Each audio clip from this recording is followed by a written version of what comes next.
네, 장기 미집행 도시계획시설 일몰제 시행이 이제 꼭 1년 앞으로 다가왔습니다. 하지만은 도내 지자체 대부분이 사업 예산을 확보하지 못해서 도시계획을 해제해야 할 상황입니다. 그러면은 도 전역에 난개발이 우려가 되고 있는 그런 상황이 됩니다.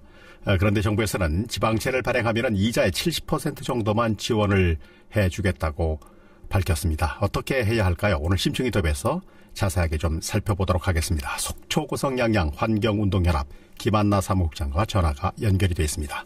안녕하세요. 네, 안녕하세요. 네, 도시공원 일몰제, 이게 뭔지 좀 설명을 먼저 해주시죠. 네, 도시공원 일몰제란 2000년 7월 기준으로 도시계획 시설로 지정된 공원을 2020년 7월까지 부지를 매입하지 않을 경우에 공원 지정이 일괄적으로 해제되는 것을 의미합니다. 네. 공원 일몰제가 도입된 계기는 학교 부지인 도시계획 시설로 결정된 후 실제로 사업은 진행되지 않으면서 장기간 재산권 행사가 금지된 경기도 성남 소재의 땅의 주인들이 헌법 소원 심판을 청구하면서부터인데요. 헌법재판소는 사유재산권의 보호를 위해 20년 동안 장기 미집행된 도시계획은 그 효력을 상실한다고 판결했고, 네. 이에 따라서 2000년 도시계획법이 개정되었습니다. 네. 이제 아직 조성되지 않은 공원은 물론 외견상 공원으로 조성된 경우에도 지자체가 부지를 매입하지 않으면 도시공원 일몰제에 적용되고 그리고 해제 대상으로 취급됩니다. 네. 장기간 묶어놓고 개발은 하지 않고 그러니까 이제 헌재가 사유재산 침해다 이제 이렇게 봤기 때문에 일괄적으로 일몰제가 시행이 돼서 이제 풀린다는 얘기가 되겠네요. 네, 맞습니다. 네, 강원도에는 도시공원 일몰제에 해당되는 그 장기 미집행 도시계획 시설이 많을 것 같은데 말이죠. 네, 강원도의 경우 186개소가 미집행된 것으로 확인이 됐는데요. 네. 그 미집행 현황을 보면 춘천이 비율로는 82%로 전국에서 세 번째로 높아요. 네. 그리고 태백과 동해도 60%가 되는 건데요. 면적 기준으로 보면은 이제 원주가 가장 넓고 강릉이 두 번째로 이렇게 순서대로 좀 나타났습니다. 네. 속초고성 양양 지역을 확인해 보면요. 네. 고성이 5개 그리고 양양이 한 곳이라고 해요. 네. 전에 양양이 꽤 많았다고 생각을 했는데 네. 그게 좀 잘못된 거라는 양양군의 이야기를 좀 전해 들었고요. 네네. 속초는 미집행 17개 중에서 장기 미집행은 7곳이라고 합니다. 네. 이미 이제 공원부지에서 해제된 것도 좀 확인해 본 결과 좀 드러났습니다. 네. 이게 내년 7월에 이제 풀린다고 하니까 말이죠. 일몰제가 시행이 되게 되면은 어떤 문제들이 발생하게 됩니까? 많은 문제들이 발생할 텐데요. 네. 딱 눈에 드러나는 문제점으로 한때 이제 고성덕 효과라는 말이 있었습니다. 네. 법을 잘 아는 이제 누구나 알만한 변호사가 도시공원 일몰 시행을 알고 서울에 2개 소공원을 땅을 매입했어요. 네. 정부의 땅을.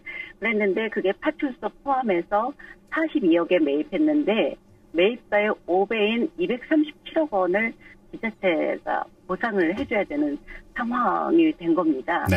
그래서 이런 경우에 공원 일몰이 되게 되면 부동산 투기자들의 관심은 물론이거니와 네. 일반 시민들에게도 이런 이야기들은 좀 관심 간다라는 이야기들이 이제 드러날 수밖에 없는 거죠. 네. 그런데 이 땅의 주변 부지가 애초는 정부 땅이었거든요. 네. 근데 현재와 같이 도시공원 일몰제에서 국공유지가 제외되지 않으면 고성덕 사례 같은 것은 얼마든지 전국에서 나타날 수 있습니다. 네. 고승덕 변호사만 그랬을까 그런 생각이 들기도 하고 말이죠. 네, 그렇죠. 네. 저는 몰라서 못했는데 말이죠. 네. 최근에 이제 그 정부의 발표를 보면은 우선 관리 지역에 대해서는 지자체가 빨리 매입할 것을 권고를 하면서 지원을 해주겠다 했는데 이 지원 방안이라는 게 지자체가 공원 조성을 위해서 지방채를 발행하게 되면 이자를 이제 보태주겠다 이제 그렇게 나오고 있는 거죠. 일몰제에 대한 대책으로 네. 지자체 재정 여건과 이제 2020년 7월 실효시까지 1년이잖아요. 네. 그런 잔여 기간을 감안할 때 모든 시설을 집행하는 것은 사실상 어렵고 그러니 이제 조성이 반드시 필요한 우선 관리 지역을 선별하여 집행을 이제 촉진하겠다는 것이 지난번 대책이었어요. 네. 그런데 이제 5월 28일 대책에선 국공유지에 대해서 10년간 실효 유예와 지자체 관리 실태 평가를 하고 그리고 유예 연장을 검토하겠다 이런 것이 있었고요. 네. 그리고 도시 자연공원구역 지정이 대상권에 침해가 없는 정당한 도시공원 일몰 대응 대책이다 하는 것을 좀 천명을 했습니다. 네네. 그리고 이제 도시공원 부지 매입을 위한 지방채 발행 시에 지방채 발행 한도를 상향 조정하도록 한 것이 요번에 포함됐는데요. 네. 그럼에도 불구하고 많은 지자체들의 재정 상황으로 볼 때 실질적으로 우선 매입이 필요한 도시공원 매입 비용을 일정 부분 정부가 지원해 주는 것이 좀 필요하다고 봅니다. 네. 그런데 문제는 이렇게 되면 토지 소유주들이 네.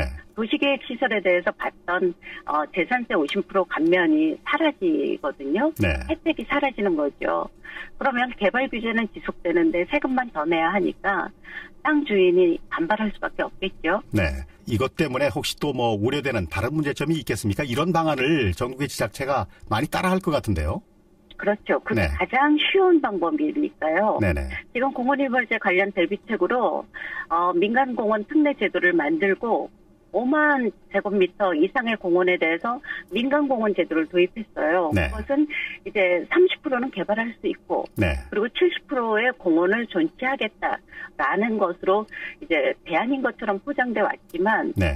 사실 기부 체납하는 70%의 공원 부지들은 본래 개발이 어려운 곳이 대부분이거든요. 네네. 그런데 이제 30%까지의 고밀 개발을 허용하고 있는 거예요. 네. 그래서 이 개발에 30%까지 허용한 건데 민간이라면 불가능했던 토지 강제 수용권까지 허용되는 거거든요. 네네. 그러니까 계속 이런 사업에는 특혜 시비에 휩싸일 수밖에 없는 문제고요. 네네. 사실 민간공원 특례 사업이 공공의 이익을 우선한다고 보기도 어렵습니다. 네. 그래서 아무리 논란의 여지를 최소화한다 해도 민간공원 특례 사업 공원이 많고 규모가 크다면 이 역시 공원 지정을 악용한 편법으로 인식될 수밖에 없다고 봅니다. 재정 지원 등의 추가 대책이 필요해 보이는데 현실적으로 어떤 대책이 있어야 될까요? 네, 정부가 이번에 발표한 대책이 좀 진일보하긴 했으나 근본적인 대책으로 보기에는 부족한 것이 지금 말씀하신 도시공원 일몰제 해법을 위해서 반드시 포함되어야 할 주요 대책이 좀 빠져 있다고 보여집니다. 네. 그래서 저희가 생각해 본 것은 우선 매입이 필요한 도시공원 매입 비용 50%를 국가가 좀 지원해 주는 것이 좀 필요하다라는 것이고요. 도시자연공원 구역 지정 및 민간공원 특례 사업 재정비를 할 수 있도록 도시공원 실효 시점을 좀 한 3년 정도 연기하자라는 것도 좀 제안하는 사항입니다. 장기 미집행 도시계획 시설 문제는 다양한 이해 당사자가 존재하고 많은 예산이 수반되는 만큼 좀 문제 해결을 위한 사회적 공론화도 좀 필요하다고 봅니다. 자, 오늘 여기까지만 듣도록 하겠습니다. 속초고성 양양 환경운동연합의 김한나 사무국장이었습니다. 말씀 고맙습니다. 네, 감사합니다.